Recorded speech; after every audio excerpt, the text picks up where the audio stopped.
Coalition of Black Organizations convened its 2020 Black National Convention, a virtual event aimed at shaping a Black agenda in advance of the 2020 elections. As national attention turns to what is unfolding in Portland and Kenosha, what does it look like to build an agenda that motivates and inspires through November and beyond? Let's bring in our panel. With me now, Judith Browne Dianis, Executive Director of the Advancement Project National Office. Jessica Bird is the founding partner and principal strategist at 3 Point Strategies. She's also the leader of the Movement for Black Lives Electoral Justice Project. And Raquel Willis, she's the Director of Communication for the Ms. Foundation and an award-winning writer and activist. All right, Judith, I do very much want to get to the Black National Convention. Before we do, though, I want to get your thoughts on President Trump saying that he is going to visit Kenosha. Already some pushback, this sense that might actually get in the way of the community's healing. Your response? Stay home. That's my response. You know, all Trump is doing is bringing fire. He's bringing gasoline to the fire instead of water.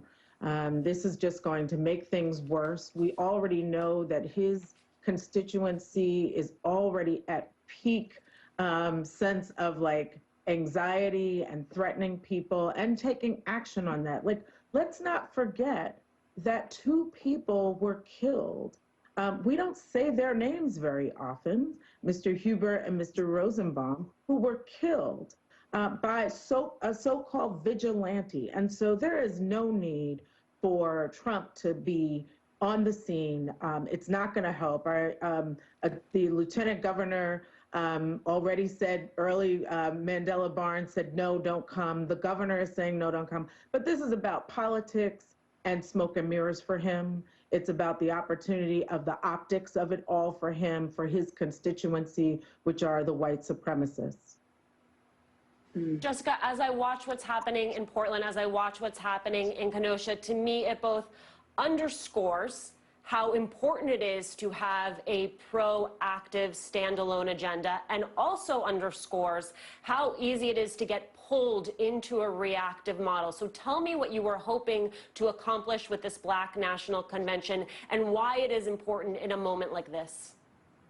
Yes. Thank you, Alicia, not just for having us on and asking more complex questions, but these 2 leaders are those who are fighting for all Black lives on multi-fronts, and I just am appreciating this panel so much.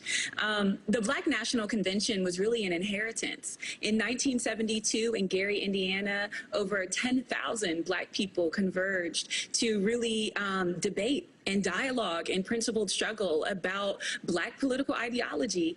At the time, the biggest kind of debate was about segregation and whether or not Black people should fight to be integrated into public schools and housing, et cetera, or whether or not fighting to build alternative communities where we could govern ourselves. And so we find ourselves in those same tensions, whether or not we want to engage in elections as a tactic, whether or not we believe that that the way forward is abolition or defund or reform. These are real conversations that are worthy of an alternative space that is self-determining just for Black people. But one thing I want to say about this is that oftentimes we are asked about what other people are doing for Black people. And the Black National Convention was an affirmative offering for Black people to talk specifically about the solutions that we care about, not just in opposition, but because we know best as organizers how to move forward. Raquel, as I watched on Friday, I was struck, as Jessica said, by that solutions-oriented model. What do you hope from the Black National Convention most permeates into the national discourse as we move into November and beyond? Well, I hope that we will continue to have conversations on how this election and this moment is not just a referendum on Donald Trump. It's on white supremacy and patriarchy themselves. And so we need to be talking about these systems of oppression and not be sidetracked by his games, his optics, his props, and not also be his props. I think also what was heartening about the BNC, as we call it, was that we were talking about more expansive ideas of Black liberation. And so Blackness is not a monolith. You know, even beyond the first Black National Convention, Black people have been having these dialogues going all the way back to people like Booker T. Washington, W.E.B. Du Bois, all of those folks. And so we have to continue to have those conversations. I was heartened by conversations about disability justice. We were having a holistic conversation on violence beyond what is happening from the state, but also as a Black trans woman, it's important for me to also make sure that other Black trans and GNC folks have a space to talk about the violence we are facing as well.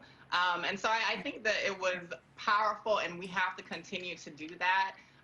And one thing I will say is, obviously, there was also a reignitement of the march on Washington, and I hope that what happened at the BNC will be a signal to those of the old guard of the civil rights movement that they need to be listening more and collaborating more with younger Black and also more progressive folks in our community. Judith, as these debates go on, where do you see the conversation about electoral justice coming out of the BNC?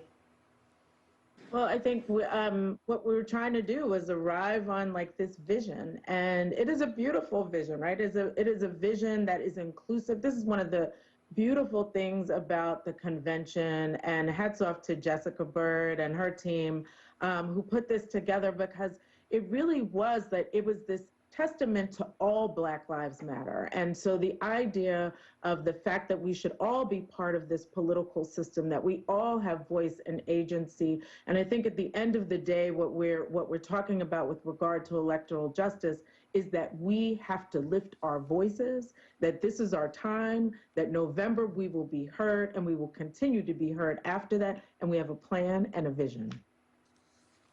All right, Judith, Jessica, Raquel, thank you all. Up next, Democrats are pushing back. They want to know why the Director of National Intelligence is cutting off in-person briefings on election interference.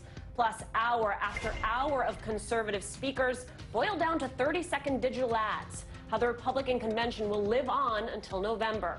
And later, the Trump administration took American foreign policy in a drastically different direction. How Joe Biden's vision will be different.